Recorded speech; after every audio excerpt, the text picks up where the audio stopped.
Hello and welcome to this tutorial. My name is Clinton Felix, the founder of Digital Art Agencies, and today I'm going to be teaching you the last but not the least, the very last factor amongst the list that I gave you earlier on in the series. The last factor that could be causing your Facebook ads to not convert. Now, we started a series of tutorials some time ago, and this is the very last one, the fourth one. And I said here that a reason why, the last reason why your ads could not be converting is a product. Yeah, is a product. I said the product must provide value, value that solves a problem or meets a need. Else, you will find it difficult to convert. Now, that's a very, very simple one, but very profound. By that, I'm saying to you that that product that you're trying to sell has to provide value. It has to provide, it has to meet a need. It has to be able to solve a problem. It has to provide solution for whoever that is buying that product. So it's very important that you understand it. We don't just put out content online, sponsor ads just for the sake of sponsoring ads, because you're just going to waste your money if you do not have a product that is adding value. So you want to be sure that the product is excellent, it's top notch, and it is giving the value. It is actually giving value, like value for what the person is going to be paying, because he or she is going to be giving you his or her money. So he wouldn't like the fact that you ripped him off, or you didn't give what you said that you would give, or what you promised that you would give. So that's very important that you take note of that. Now, all of that are just the preambles. So let us dive right into the course. So as you can see here, I said you must meet the following criteria. What need exactly, the very first one, what need exactly is your product selling, and how is it adapted to meeting this need? In other words, what unique selling point, what need, what solution exactly are you selling? Do you understand? Because you are selling a solution, you are selling a product that provides solution, or maybe a service that provides solution. So you want to be, first of all, very clear. And all of these, like you can see, are interwoven. I said that from the very beginning. It's all interwoven, and you want to be very sure that you're providing the value for what you are saying. You see, because your targeting has to resonate with your art creative, it has to resonate with your landing page, and then, of course, the product that you are selling on that landing page has to resonate with whoever it is that is landing on that page to be able to make a buying decision. So, I said, what need are you trying to solve? What need, what value are you trying to are you trying to profile? What value are you trying to give out? And how is this product of yours adapted to meeting that need? Why you? Why you? Why not any other person? Why should that person buy from you? Why should that person buy that product from you? You see, that's about the very first one. Then the second thing I said, people pay for good deals and justify it with logic, with value logic. People pay for good deals. People pay. They will bring out money to pay when they feel they have a good deal with you. You understand me? So they're gonna pay for good deals, and then they will justify it with value logic. So I'm not just gonna be paying because it's putting value, is adding value, because I mean there are 1,001 persons out there that I can buy from. But why should I buy from you? The reason why I should be able to buy from you is not just because you are providing value, or because it's a good deal. So it's a good deal. So for me, it's a good deal. So emotionally, I'm connected to this product because it's a good deal also. So I want to buy it. I don't just need it, I want it. So I'm going to bring out money from my bag, or give you my ATM, bring out my ATM, slot in my pin there, pay for that product because it's a good deal. And then I'll then justify it with value logic. I'll justify my purchase with the fact that, wow, the value was worth it. So that's how customers think, and it's very important that you understand that. Then the very next point I put out there. I said here that solving a problem other competitors are weak at or not giving a lot of attention. Let me take that again. I said your product must be solving a problem that other competitors of yours are weak at or not giving a lot of attention. By this, I mean that you want to be providing a product that is actually solving a problem that other competitors are not solving. So that's why most of the time you don't want to go into business or trying to promote a product or a brand that has already been saturated, and you can know what's already saturated by doing your research. You see, so you don't want to just move in. It's just like the tech niche. I had a client some time ago who wanted to really come into the tech niche, and the tech niche is very, very saturated, very saturated. A lot of people are doing tech, a lot of people are selling stuff. So why would they buy from you? This was one of the major issues we had. At the very beginning, we had issues, we had difficulties.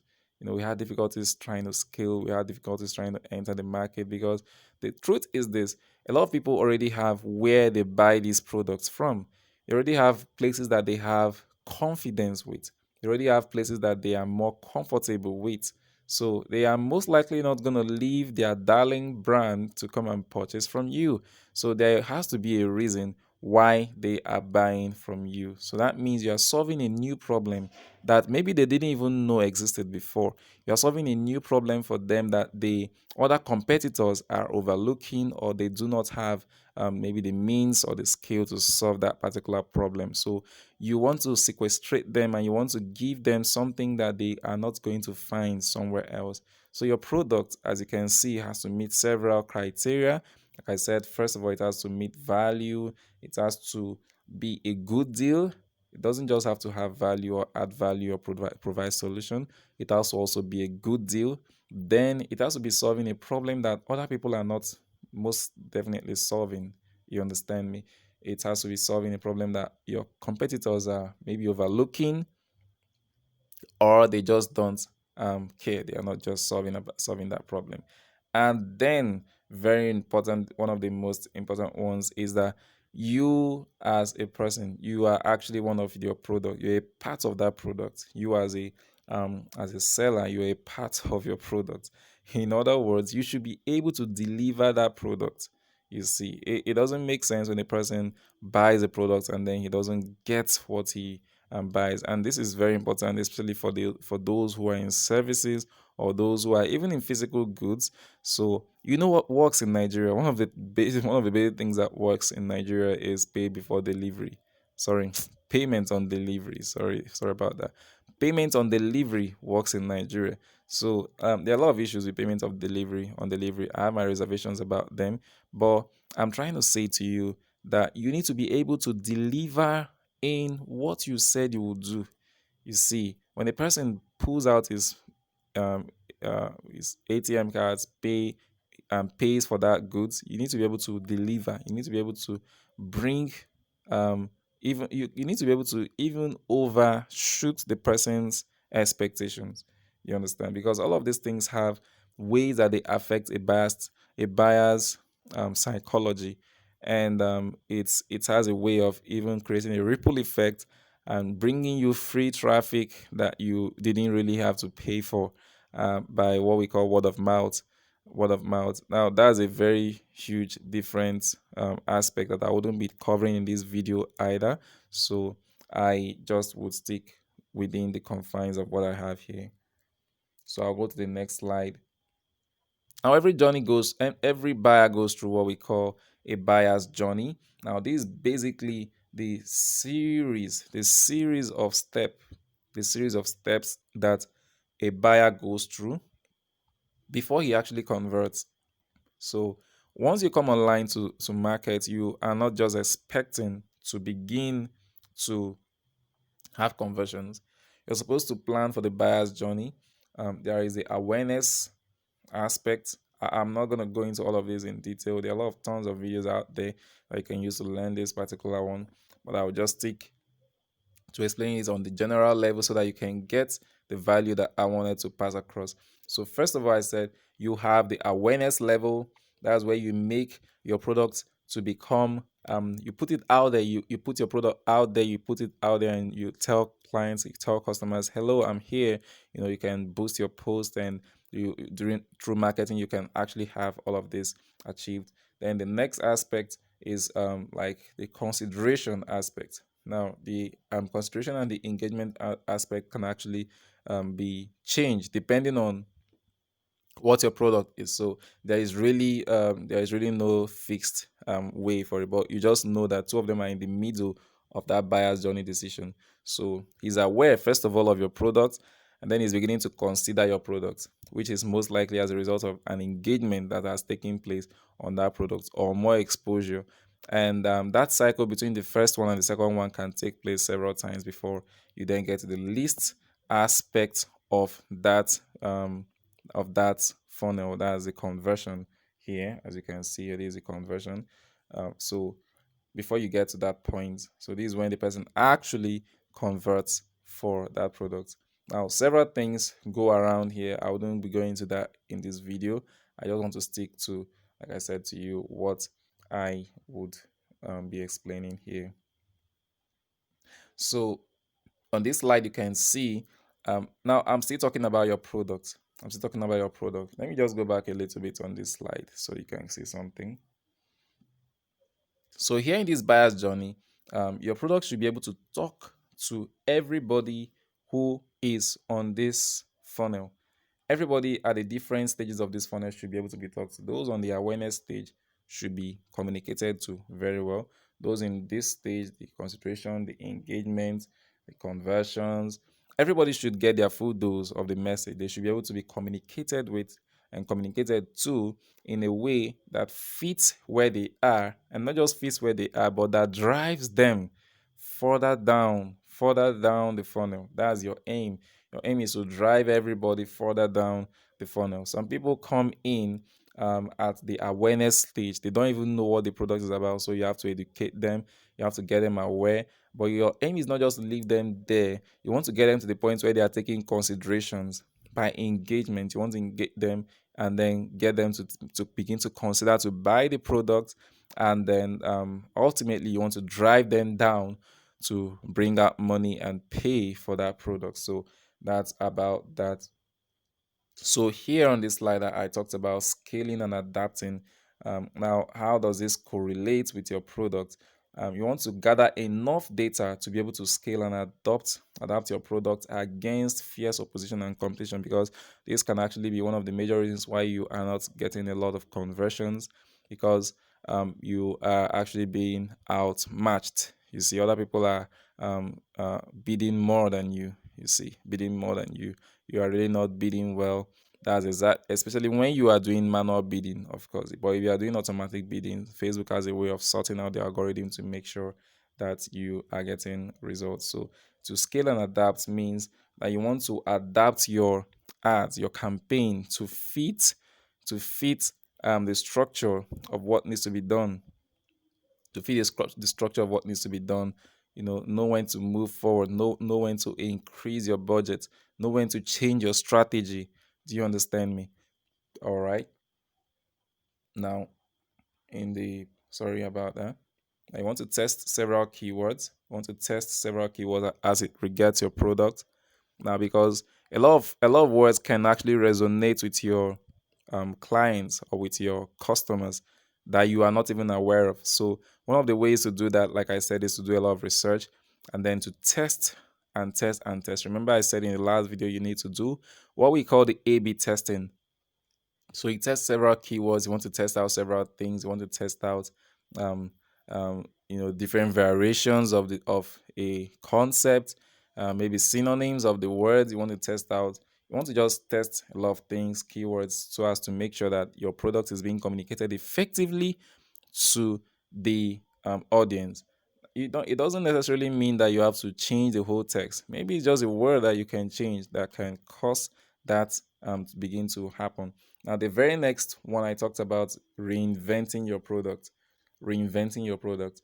So reinventing your product is more about finding new ways, exploring a wider range of values that you can add with this product, finding new ways that you can improve that product, you can reinvent the product.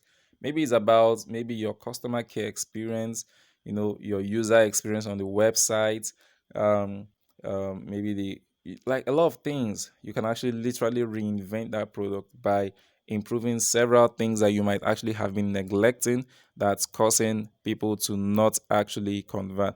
Maybe it's your website, maybe it's even your landing page. Like the general process is about reinventing that product. Maybe it's about the value that this product is actually offering. Maybe it's even to change the product entirely. Maybe that could be the case. You see, you can sell something else and sell this one later on, as an upsell. A lot of things can actually come in at that point. So, some recommendations: you need to strengthen your organic presence. You see, don't just depend on ads for your product. You don't just want to depend on ads for your product. You want to strengthen your organic presence. You want to strengthen your SEO, so that you can be able to list on Google. You want to strengthen your Instagram presence. You want to show up every day. Your Facebook post, you want to show up every day, depending if you're on LinkedIn, if you're on Snapchat, maybe Twitter ads, as a case may be. Basically what I'm talking about is organic reach. You want to strengthen your organic reach. You want to strengthen your organic engagement with customers. You want them to be able to see you when they need you, because you see, most of the organic strategies actually is not really about converting now. You see, that's where some people miss it. They don't get conversions now and then they give up. That's not the way to think when you're talking about organic. Organic is actually about taking a long-term position, so that when the customer begins to think of that need, because you are there and you've been there, you've been showing up every time. When a person thinks of that need, automatically your name pops up. Automatically, your name just pops up in the person's mind. Let me give you an instance. So there is this guy around where I used to stay. He has one fresh suya joint, like suya joint. Anytime you want to eat suya, I mean, you just drive down to that place and you get suya. Why? Because his image just automatically pops up in your mind, and you just can't but go there because he's very good as number one. And aside from that, he has taken up a strategic position. A lot of people come there, they pack, they wait in queues to get their suyas. So that's it. So it's actually about taking up a position in such a way that you can be remembered when the need arises. That's what SEO and organic basically implies. Then, of course, your ads, you can actually diversify your ads channel. You see, that's all of this basically depends on your budget, the constraints and the restraints that your budget can actually afford you. You can actually consider diversifying your ads channel. You can actually include maybe a Google display, Google network, Google search. People are always searching on Google, so Google is very powerful. In fact, several times powerful than Facebook, in my opinion, because I feel Google has a lot of data, a lot of data, a lot of data than Facebook, basically. So that's actually about how to diversify your channels. You want to test out other aspects to see what's working. Maybe you have even been using a channel that's not so adapted to what you are selling. You can even consider using affiliates. You can use influencers. A lot of things that you can actually do that can improve your conversion, like drastically. Now, all of these things I've shared are based on experience and several years and months of working with clients in Nigeria, in Africa, in the United States, like a lot of places, home and abroad. I've worked with several clients, and all of these are based on actionable data that I've gathered and I've actually implemented. And I know that these steps that I've actually recommended work. They work real time. They work. You can actually implement them if you can follow the steps. You can follow the advices that I've actually given out and dished out in these videos. You should get results. You should get results. You should get your ads converting again. And if for any reason your ads still didn't convert, and you want to talk to me directly, you can reach out to us. You can go to our email. You can leave an email at hello@digitalads.ng, and I will contact you. Maybe you want to book a consultation session. You can actually do that also. You can go to digitalads.ng and you can book a consultation session right there. Now, I hope you learned a lot. We've come to the end of this tutorial series, and I hope you actually got a lot of value from this course. You see, I put in a lot to bring this to you because I believe in knowledge, I believe in learning, I believe in the fact that skill has no substitute. So what you know about, you actually are a master at. So once you are actually equipped with the knowledge, you can make the right information, you can make the right informed decisions, you can take the right steps, and all of that equates to more money for you and more money for your clients and more sales for you. So thank you so very much for sticking around to the end of this video tutorial, and which is also the capping the end of the the last aspect of this series. I hope you got a lot of value from this course. I hope I was able to impart some knowledge. And if I did, please share the page with others. Invite your friends to like the page, and please um, click that thumbs up button.